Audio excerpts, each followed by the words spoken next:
లోకంలో దేవుడు ప్రతులుగా పనిచేస్తున్నారని మనకు అందరికీ తెలుసు.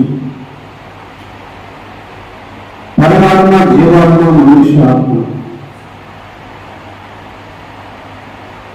పరమాత్మ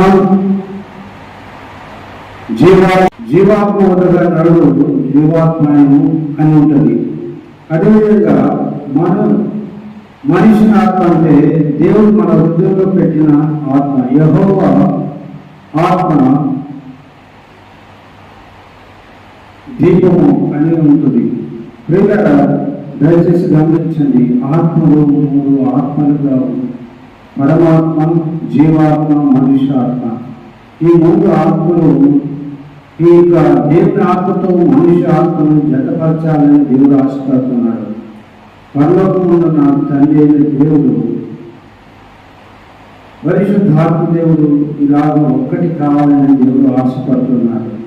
ఒక్కటిగా చేయడానికి నా ఏకమైనను మీరు నేను ఏకమై ఉండరాగన అన్న వాక్యానుసారంగా మనం ఏకమై ఉండాలని దేవుడు ఆశపడుతున్నాడు. ప్రియులారా, ఎవరైతే అలాంటి ఆశలతో కలిగి జీవిస్తారో ఖచ్చితంగా దేవుడు మనుషుని ఒక ఆత్మగా చేస్తాడు.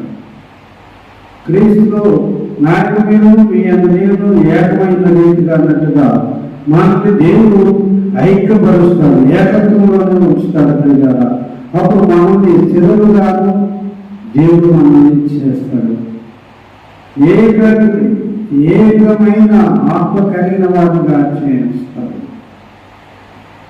సహోదరులు ఐక్యత కలిగి ఉంటే ఎంత మనోహరం, ఎంత మేలు అంటే ప్రియులారా, ఇలాగ ఆత్మ, మనుష్యాత్మ, దేవుని ఆత్మ ఒకటి కావాలని, దేవుని ఆత్మ మనుష్యాత్మ ఒకటి కావాలి. ఎప్పుడైతే ఒకటే ఉన్నారో క్రీస్తు కొరకు బలంగా జీవించగలుగుతారు, శక్తివంతులుగా జీవించగలుగుతారు. ప్రియులారా, దేవుని కొరకు బలంగా జీవించగలుగుతారు. అందుకని దేవుని ఆత్మను కలిగి జీవించాలి.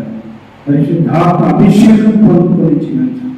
పరిశుద్ధాత్మ శక్తిని పొందుకొని జీవించాలి. అప్పుడు నీవు శక్తివంతులుగా జీవిస్తావు. అప్పుడు కార్యక్రమం ఏమిలో ఉంటుంది. అయినను పరిశుద్ధాత్మ మీకు వచ్చినప్పుడు మీరు శక్తి కలిగిన వారుగా ఉంటారు. వరకు నాకు సాక్షులే ఉంటారు. మీరు అప్పుడే పరిశుద్ధాత్మ అభిషేకం నిజంగా పొందుకున్నప్పుడు మీరు అలాగా ఈ భూలోకమంతటికి మీరు సాక్షులు ఉంటారు. పిల్లలు, మొదటి పత్రిక 5:17 ఏముంటుందంటే, ప్రభుత్వం అటువంటి ప్రభుత్వం కలుసుకున్న వారు ఏకాత్మ కలిగిన వారి ఉంటుంది. ఏకాత్మ అయిపోతాం. రోజు నువ్వు ప్రభుత్వం కలుసుకుంటూ ఉంటే, ప్రార్థన వాక్యం ఆరాధన చేస్తుంటే నీవు ప్రభుత్వంతో వేరువేరుగా ఉన్న వారిని ఒకటైపోతావు. వేరువేరుగా ఉన్నవాడు నీ ఆత్మ దేవుని ఆత్మ, నీ ఆత్మ దేవుని ఆత్మ, నీ ఆత్మ దేవుని ఆత్మ, నువ్వు ప్రార్థన చేసేలాగా ఒకటైపోతారు. ప్రియులారా, అది ఒక విశ్వాసం సంపాదించుకోవాల్సింది ఏంటంటే ప్రభువులో ఐక్యం అవుతుంది, ప్రభువులో ఏకత్వం కలిగి జీవించాలి. అప్పుడు నీవు ప్రభుత్వం బలంగా జీవించగలుగుతావు. ప్రభుత్వంలో దినదినము నీవు బలవంతురాలుగా నువ్వు జీవించగలుగుతావు. ప్రియ సహోదర సహోదరి, యూట్యూబ్ చూస్తున్నా, నీవు ఎలా ఉన్నావు? దేవుని ఆత్మ, నీ ఆత్మ ఒకటిగా ఉంటా, దూరంగా ఉంటా?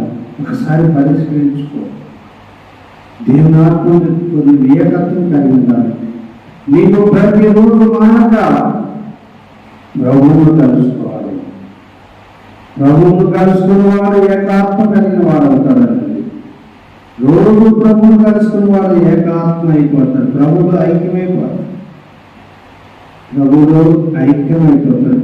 కాబట్టి దయచేసి మీ అనుదిన జీవితంలో రోజు ప్రభువును కలుసుకొని నీవు ఏకత్వం కలిగి పొందుకో. నీవు దైవత్వాన్ని పొందుకో. ప్రభువాత్మను పొందుకొని ప్రభువాత్మ పూర్ణమై ప్రభుతో బలంగా జీవించాలని ప్రభు పేట మీకు మనం చేస్తున్నాను. దేవుడు మాకు దీవించిన కాక ఆమేన్.